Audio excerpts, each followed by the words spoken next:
ஒரு பெரிய நகரத்தில் முருகன் பக்தன் ஒருவர் இருந்தார். ஒவ்வொரு செவ்வாய்க்கிழமையும் கோயிலுக்கு சென்று பால் அபிஷேகம் செய்வார்.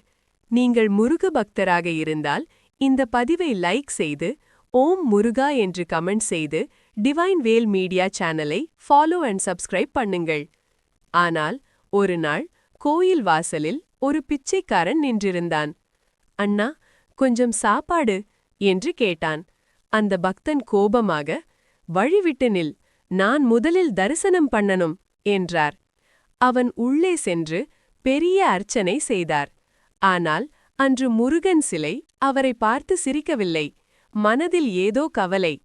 அந்த இரவு அவர் கனவில் அந்த பிச்சைக்காரன் ஒளியில் மாறி வேல் கையில் முருகன்.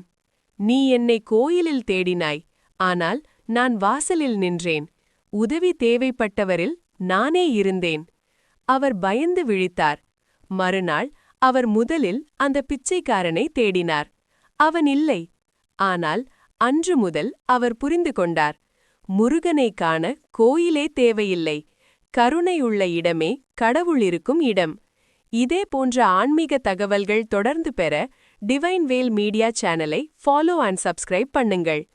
திரிடம் சரவணபவ.